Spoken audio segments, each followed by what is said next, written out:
Hay preguntas cuyas respuestas requieren de una valoración más profunda que un simple sí o un no. Contestaciones que escapan del blanco y el negro, que no caen en las falsas dicotomías o en reflexiones simplistas sobre una realidad que es vasta y heterogénea. Si algo puede asegurarse sin dudar, es que el mundo siempre es complejo y nuestra existencia es un mosaico de interpretaciones posibles.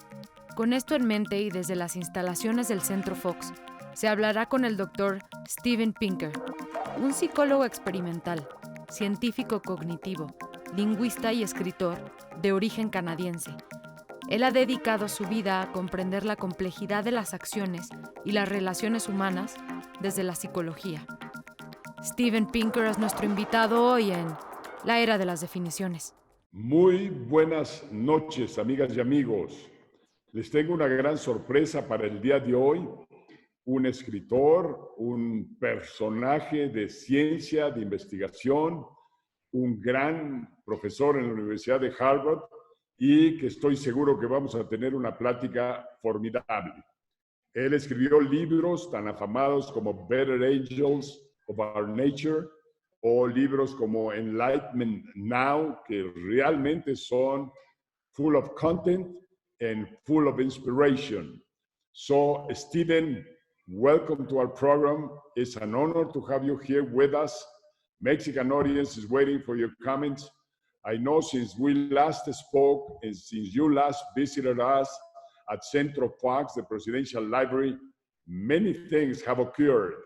So there's a lot of thinking and analysis to do on the new situation that is totally surprised and different to whatever we had thought in the past. So, Stephen, please, let's start with your feelings, your point of view of the impact that this coronavirus, this pandemic has brought to humankind, and we will depart from there to learn about the social impact, the psychological impact in people, the economic impact, the political impact in governments, in presidents and prime ministers, and so on and on. So please, let's start with your feelings and your impression of what is this all about? Yes. Yeah. Pandemics are as old as our species. The fact that we have an immune system is proof that we are always under attack by pathogens and germs. Each one of our bodies is like a big, delicious hunk of cake from the point of view of a germ, there for the eating. And we have evolved defenses, the immune system, the emotion of disgust, the fact that we find worms and insects and rats and things that are excreted from other people's bodies disgusting is a primitive defense against disease. Even sex might be a defense against disease, because when you combine your genome with another person's genome to have children, then your babies are genetically different from you, and that makes it harder for your germs to infect your children. But they're obviously not enough to prevent pandemics, and we know that throughout history there have been devastating pandemics: the Black Death, the Spanish flu, AIDS, smallpox.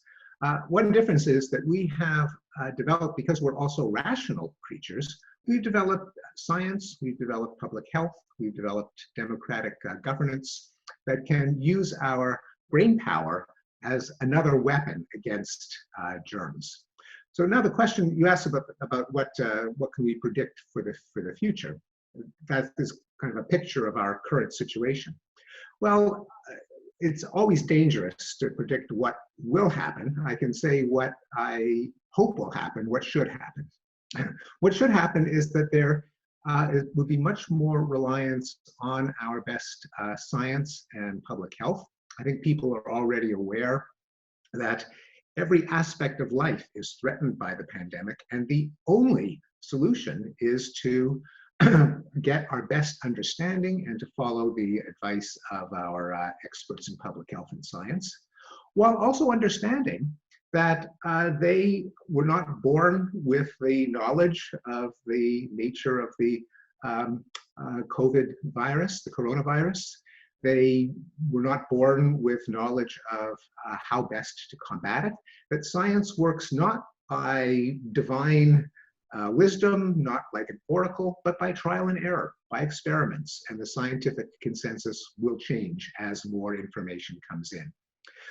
It's clear that parts of the United States that have blown off the scientists for political reasons have a huge increase in the number of cases. And they're getting the message that if you ignore the lessons from science and public health, terrible things will happen. So I hope the result will be a greater respect for science. I also hope there will be a greater respect for international institutions and international cooperation, because unless every country has tamed the pandemic, every country will still be vulnerable. We're not going to be able to prevent international travel forever. When a vaccine is developed in one country, it has to be shared with others.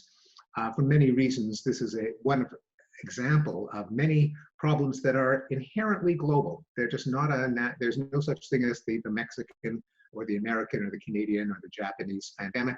A pandemic means everywhere, and the world has to cooperate.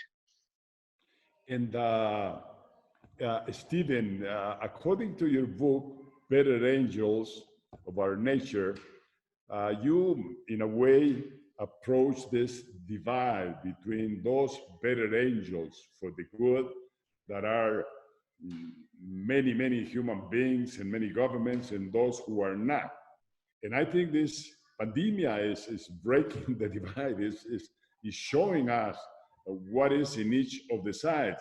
And to me, the big surprise from the leader of the world, United States, the country that has all the power, all the knowledge, all the science, all the technology, that has been working around the world trying to put together solutions for humankind, now is on its knees.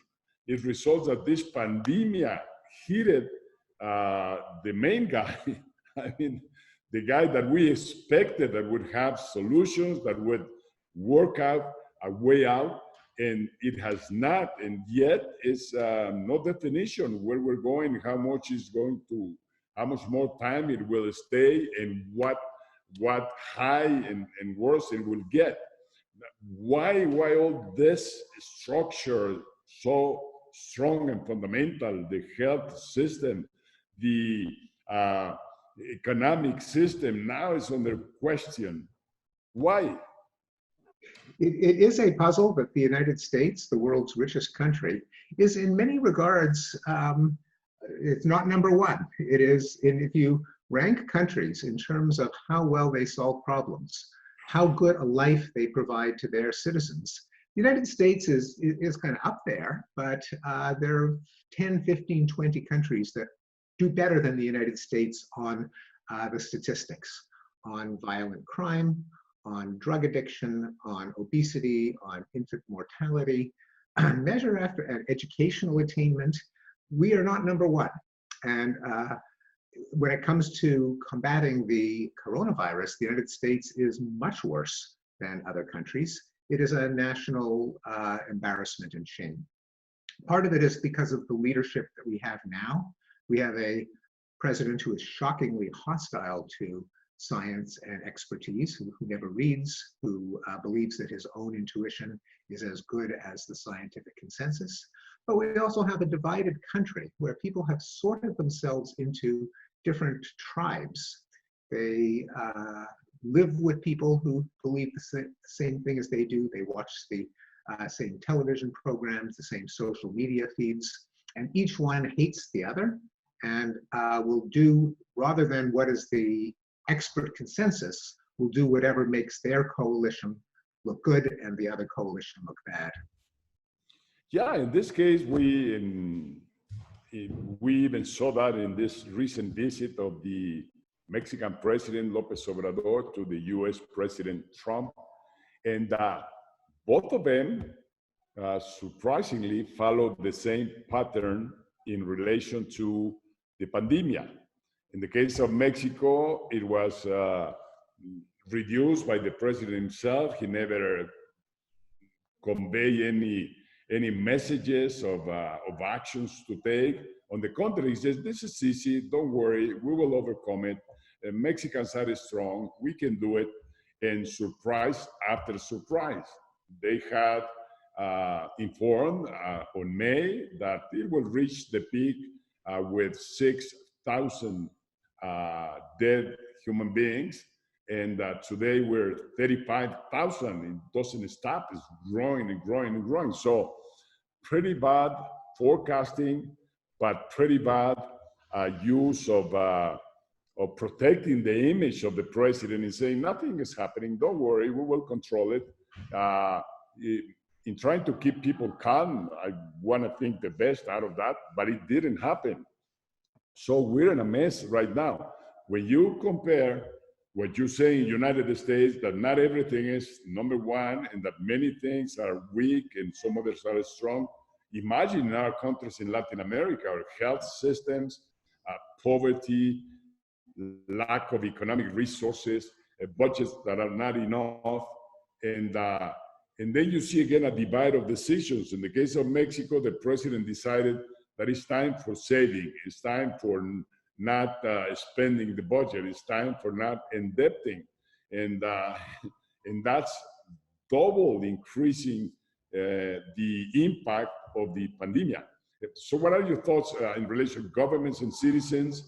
The leader has the responsibility, or citizens also on their behavior, on their collective behavior, are responsible also for reducing the impact of the pandemic. Yes, well, the first realization is that the pandemic affects everything.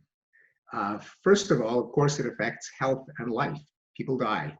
But we shouldn't think of a trade-off between the pandemic and the economy, because if people are sick and afraid to go out and stay home, that's going to be bad for the economy too. There's just, in terms of social well-being, happiness, socialization, family, friends, well, the pandemic makes that worse too. So the first target has to be the pandemic.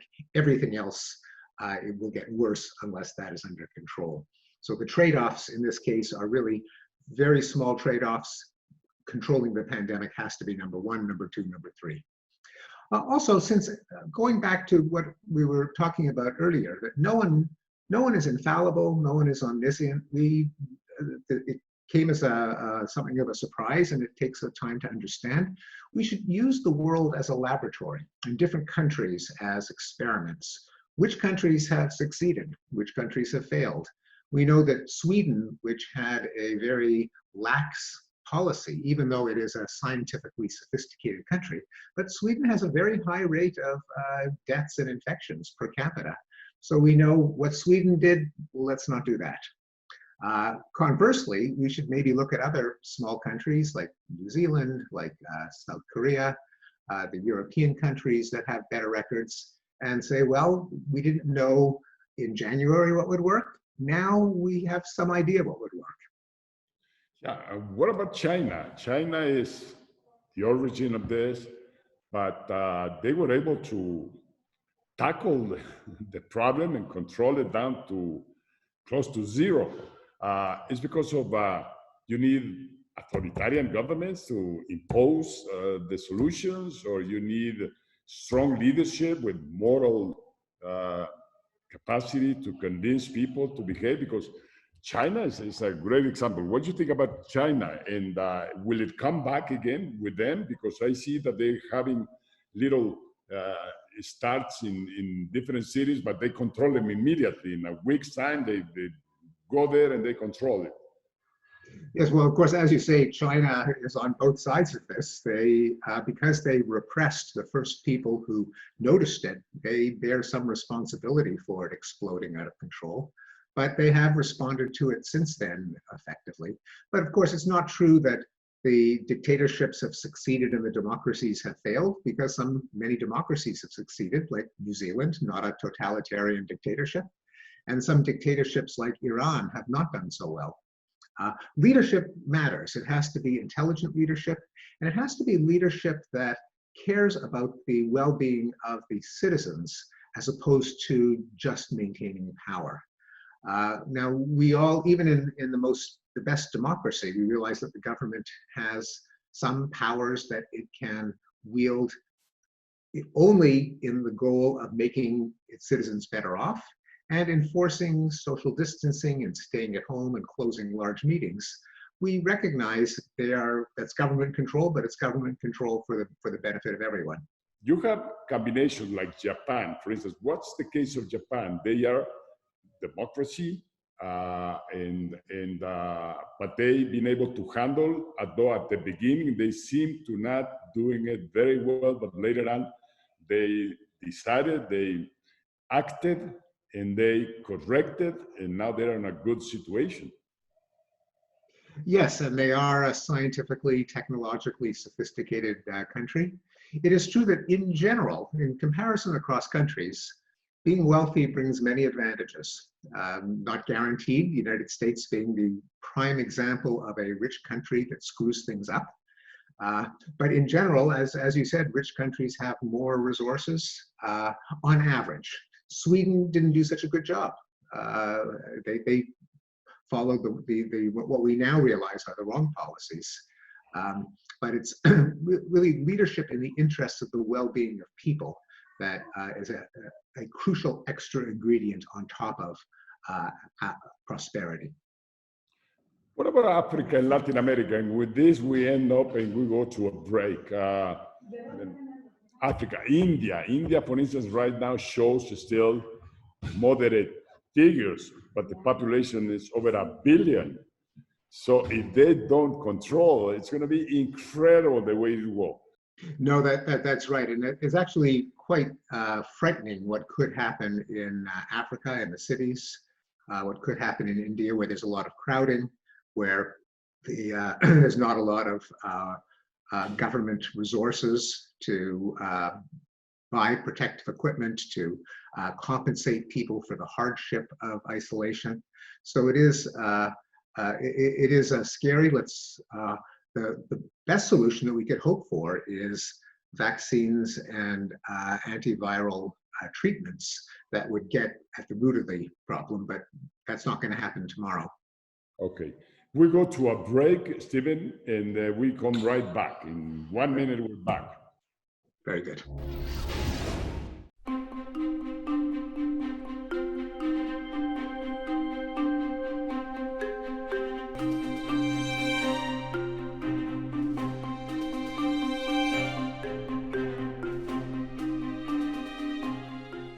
Stephen, again, thank you for being with us. Thank you.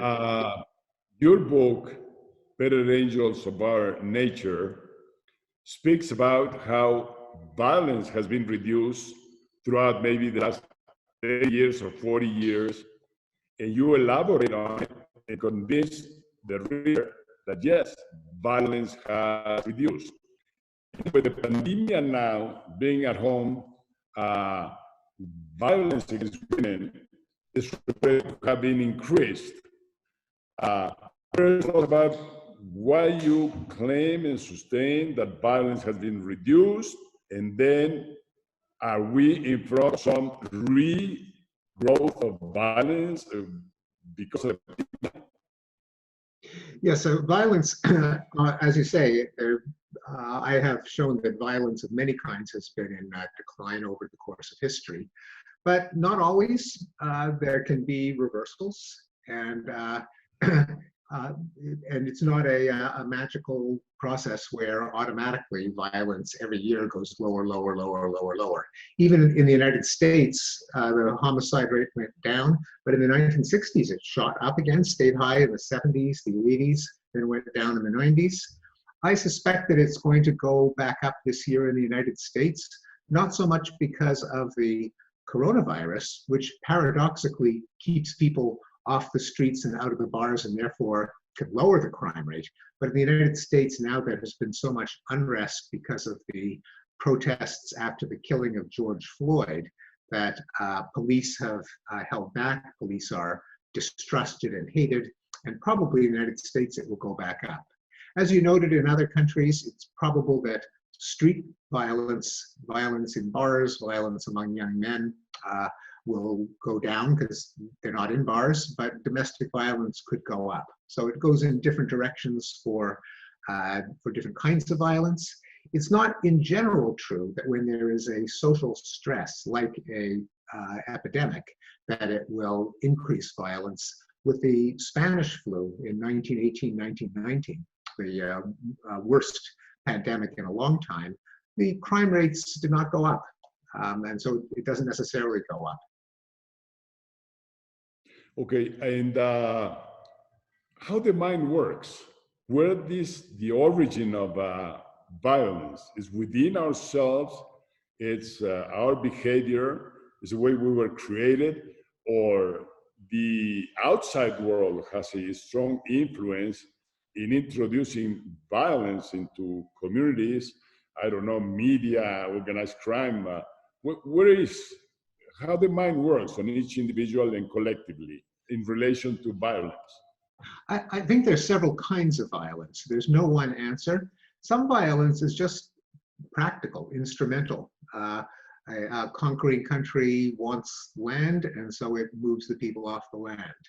A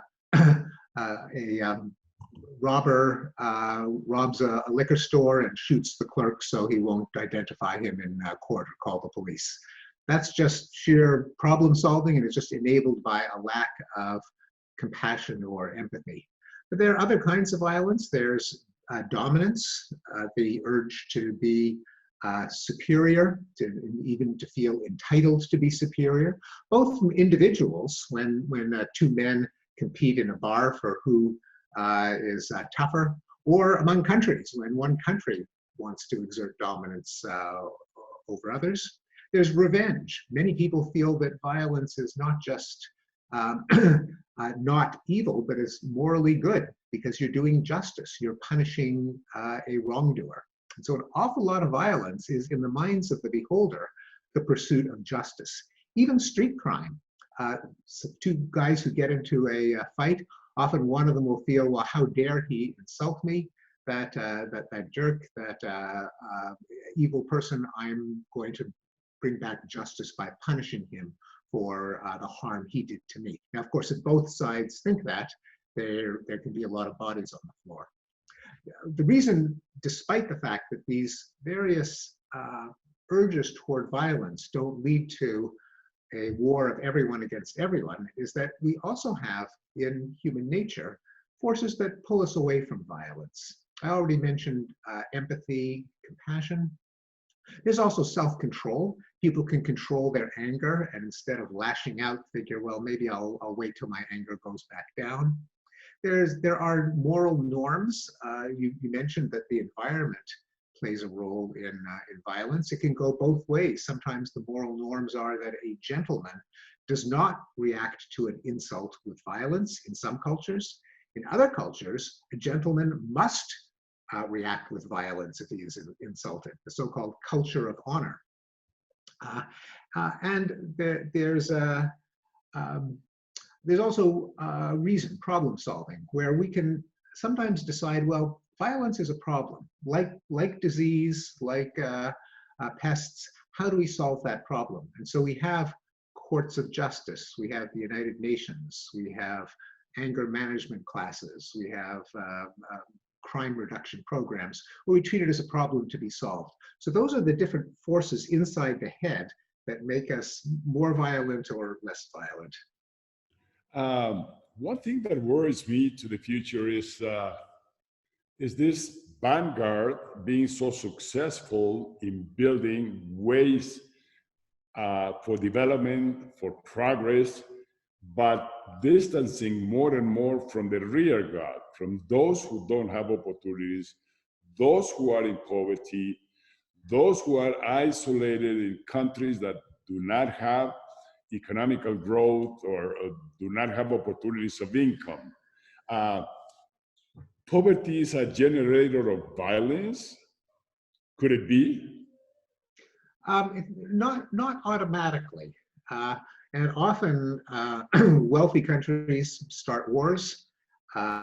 In general, it is true that poorer countries are more likely to have civil wars, often because the government can't afford to control the country. That could be said of some of the Latin American countries that have been plagued with guerrilla and organized gangs and private armies, that the government just does not have the resources to keep control over the entire territory.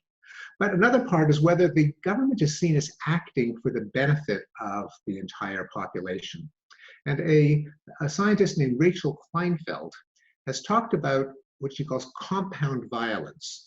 You mentioned before that in some countries, including Mexico, there's several kinds of violence. There are drug gangs, there are guerrilla armies, there are mafias, there are local gangs, there are private armies, there are militias, where just violence everywhere.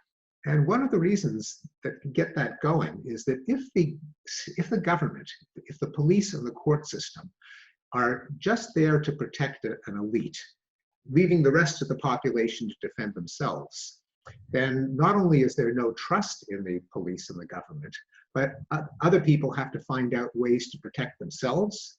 They will then hire militias or private armies or mafias. Then other parts of society need their private armies to protect themselves against the other militias, and you can get society breaking down into violent factions. I think successful, peaceful countries have a government that is seen as trying to maintain peace and safety for all citizens, rich and poor, rural and urban, all ethnicities. Sorry to comment so much on this, but the wall came to my mind. Is the wall really an answer to isolate within a nation, a full nation of, in this case, United States, of 360 million people enclosed in a wall, isolating for the world, claiming that you can be self-sufficient on everything and that you can keep the bad guys out of your territory with that wall? What do you think about the wall? Well, I agree with you. And as you know, Mr. President, you became a hero in the United States with some of your public statements about Mexico's unwillingness to pay for the wall. I won't repeat the word, but that went viral, and you became a hero, and I could not agree more. It is a sign of cowardice and stupidity and of all the problems that we have to solve, of all the things that we need to do. The last thing is building an effing wall. Okay, we have to go to a break. I'll leave you the next way to initiate our last minutes for the quarter. It's enlightenment. I love enlightenment. I have used it in all my conferences. Once I read your book, I really, really got convinced that you have a solid formula right there that is useful for most solving anything that presents ahead. But let's go to a break. This is going to be a very short one.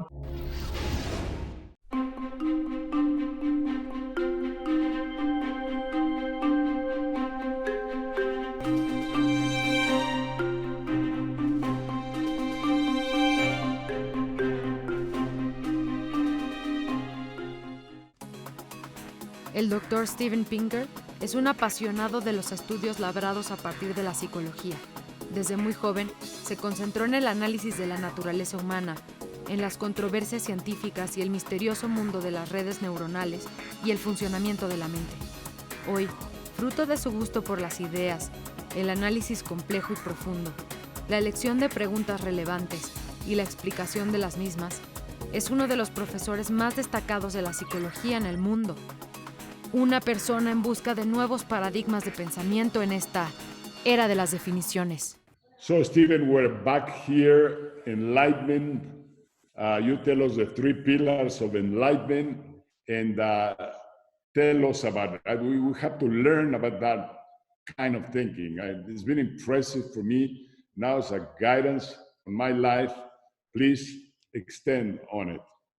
Well, the Enlightenment can refer to a period in intellectual and cultural history, the second half of the 18th century, with thinkers like Voltaire and Diderot, and the American founders like Madison and Jefferson and Immanuel Kant and David Hume and Spinoza.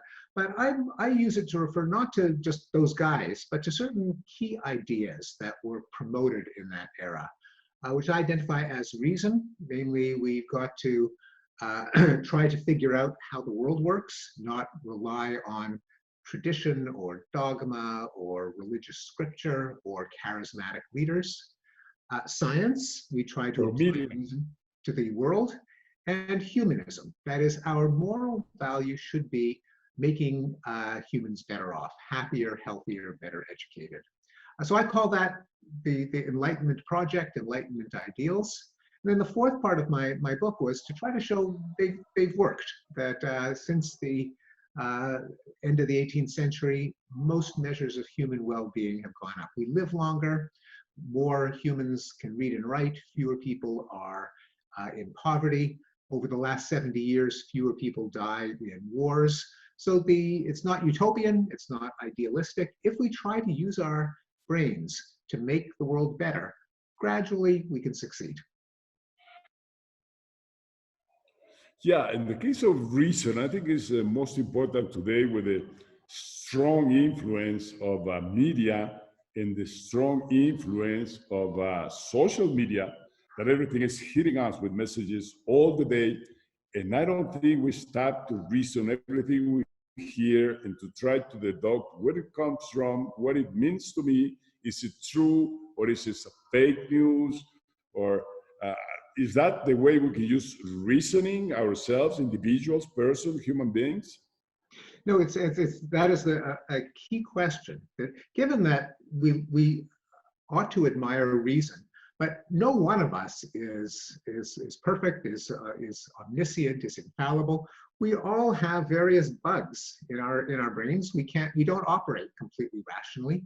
So we want rules of the game that make the entire society more rational than any of the individual people. In science, that comes from peer review, from experiments.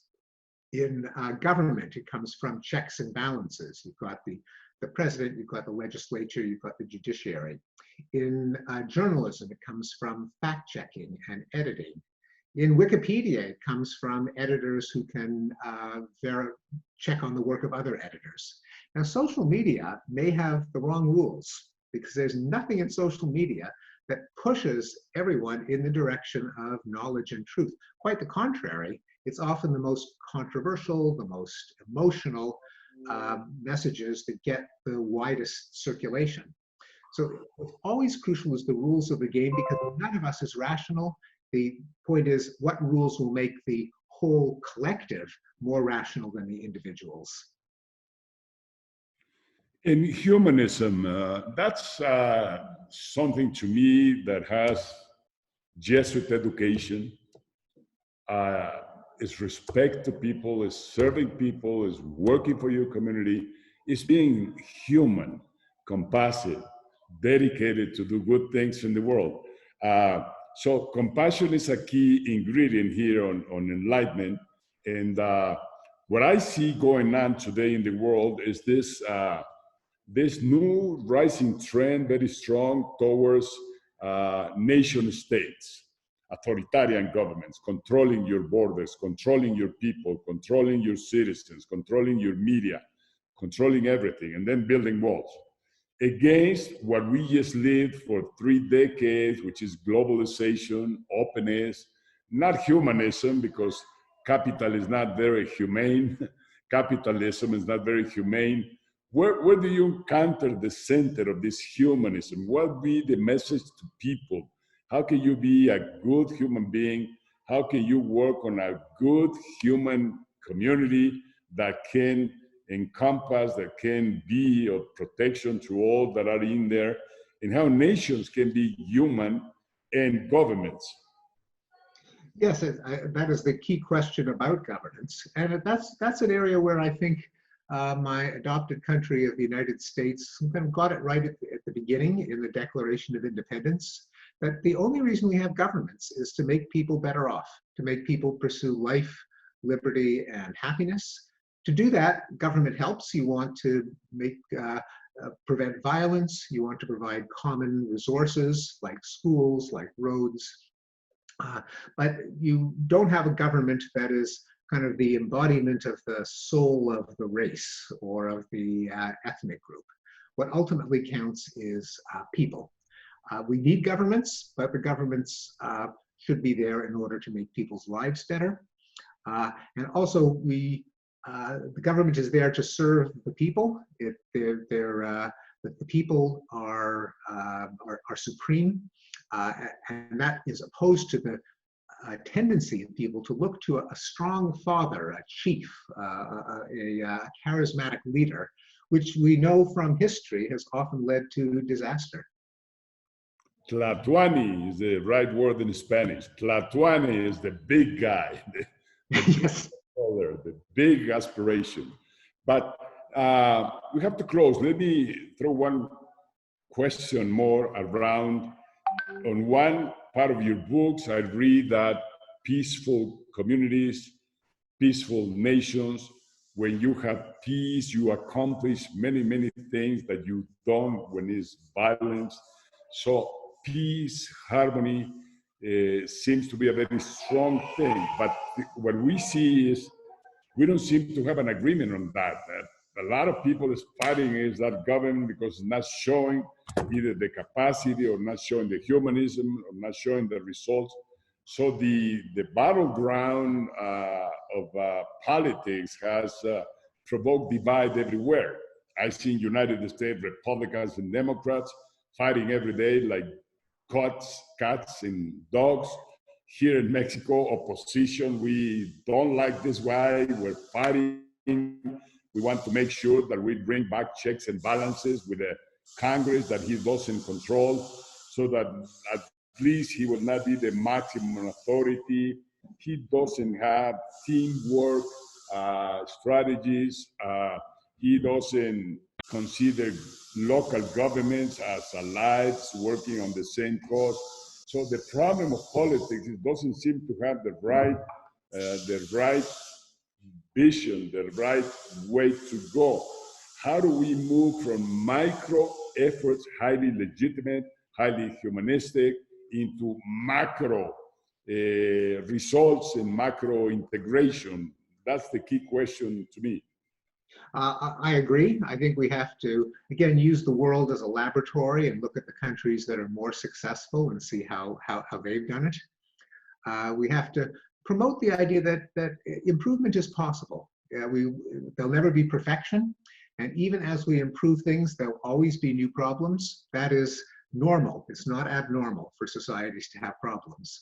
But we can make progress. We can reduce violence. And Mexico, for all its problems, the violence rate used to be much worse.